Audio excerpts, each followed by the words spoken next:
As we move into percussion, remember that we don't always see everyone using percussion anymore, but it can still be a useful tool if you practice it and know how to use it.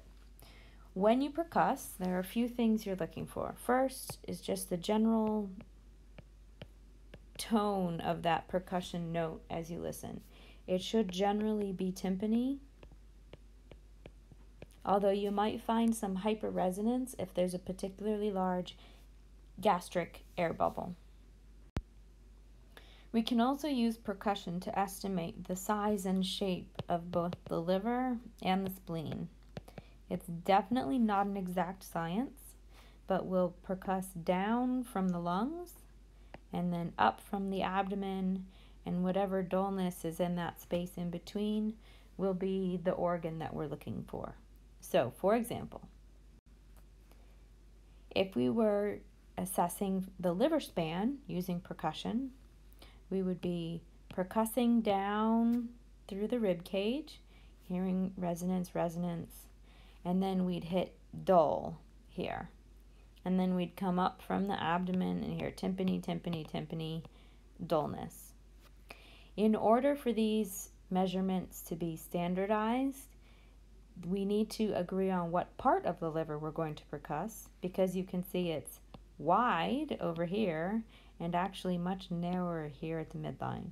So the convention for assessing the liver is to use the midclavicular line, and we should see a span of about 6 to 12 centimeters there, but it is much narrower if you move too far in. For the spleen, which of course sits over here kind of under the rib cage, we actually use the mid-axillary line, so we have to go along the patient's side. It can be helpful to have them lay on their right side as you do that. If we're assessing a patient to determine if they have ascites, which is a buildup of fluid in the peritoneal cavity, then there are a few specialized tests we can use. This one pictured here is the fluid wave. We have the patient use their hand as sort of a barrier on the abdomen. You place one hand on the patient's side, and using the other hand you tap that abdominal cavity.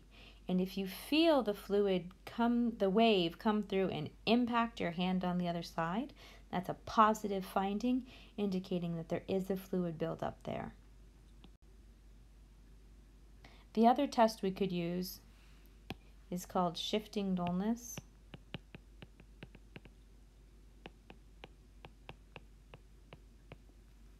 So we start by using percussion with our patient laying supine, and you'll hear a little bit of timpani, and then as you get more towards the bottom of the abdomen, it becomes dull.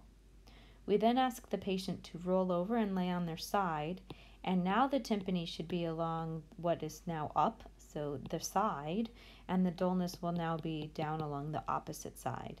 Again, if you find this, then this is a positive finding for shifting dullness, and it would indicate fluid in the abdomen, also known as ascites. Once we're done assessing the abdomen itself, and whenever it makes sense throughout the course of your full exam, we can sit the patient up, and we'll use percussion one last time to assess for CVA tenderness. And that stands for costovertebral angle. Here's the ribs, the costo, and here's the vertebra. So this right here is your CVA. And if we use percussion to tap on that here and then on the opposite side as well, we're actually assessing for kidney tenderness, which would be a sign of any kind of kidney enlargement or infection. Just remember that we wouldn't usually sit our patient up just to check that CVA tenderness until we had finished palpation and anything else we needed to do with our patient supine. So let's move on to palpation now.